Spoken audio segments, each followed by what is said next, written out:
Start 1 2 3 and go. एक ऐसा आम जिसे दूध से सींचा जाता था, एक ऐसा आम जिसकी कहानी आम तो बिल्कुल भी नहीं है।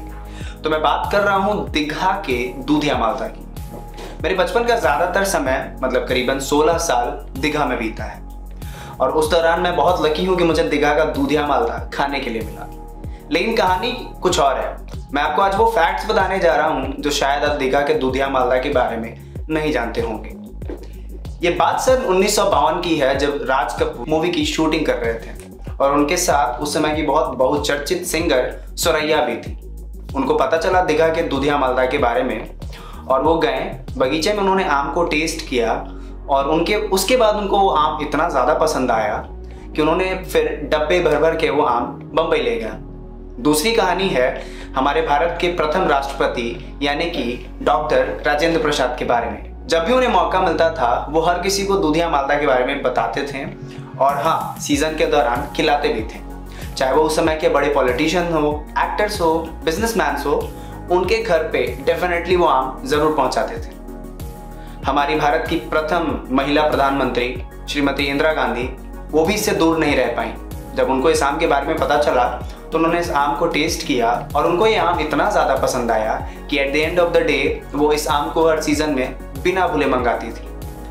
सन 1997 की बात है जब सिंगापुर में एक बहुत बड़ा आम को लेके फेस्ट हुआ था, काइंड ऑफ आप कह सकते हैं कि एग्जीबिशन हुआ था और उस दौरान बिहार के दीघा के दूधिया मालदा को नंबर 1 रैंक मिला था। एंड रीजन पता है क्या था? ऑफ कोर्स उसका जबरदस्त फ्रेग्रेंस और दूधिया फ्लेवर। लेकिन एक बात तो रह गई, वो क्या है कि दूधिया मालदा नाम कैसे पड़ा? तो बात थोड़ी और पीछे की है। जब नवाब ऑफ लखनऊ इस्लामाबाद से कुछ आम के पेड़ लाए थे, इस्लामाबाद यानी कि आज के दिन का पाकिस्तान और पुराने दिन का हिंदुस्तान, तो उस समय जब वो आम ले आए थे और उस आम को लाके छुट्टी के दौरान वो दीघा भी आए थे यानी कि पटना आए थे और उस दौरान दीघा के रेलवे कॉलोनी, आज का जो प्रेजेंट रेलवे कॉलोनी है, उसके आसपास उन्होंने बगीचे में लगाया। और एक और कहानी सुनने में आती है कि उस दौरान वहाँ पे बहुत सरप्लस में दूध हुआ करता था, लेकिन दूध होने के बावजूद वो दूध यूज नहीं हो पाता था। तो उनका कहना था कि वो बचा हुआ दूध आप आम के पेड़ों में डाल दो और यहीं से आम के अंदर एक दूधिया फ्लेवर और एक आम के ऊपर एक व्हाइटिश लेयर आया और यहीं से पैदा हुआ हमारे दीघा का वर्ल्ड फेमस दूधिया मालदा। बढ़ते समय के साथ हमारे साथ ऐसी बहुत सारी चीज़ें हैं जिसको हमने खो दी और उसमें से एक चीज़ है दीघा का दूधिया मालदा।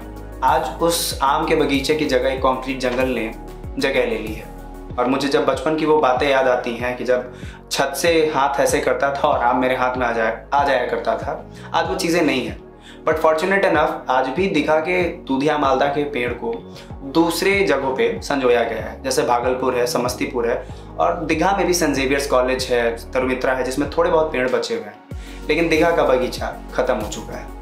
तो बात ऐसी है कि आम का सीजन आ चुका है लेकिन गर्मी भी ज़बरदस्त पड़ रही है। जून आते ही हमारे अंदर आम खाने की क्रेविंग आसमान पे चली जाती है। तो क्या किया जाए? गर्मी में जाने का मन भी नहीं करता और आम खाए बिना मन भी नहीं रहता।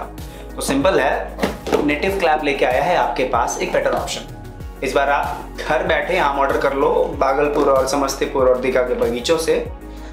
पैन इंडिया होम डिलीवरी है और भाई साहब मेरे से तो रुका नहीं जा रहा, सो मैं चला आम खाने। लिंक डिस्क्रिप्शन में है, बिना वेट किए जल्दी से ऑर्डर कर लो।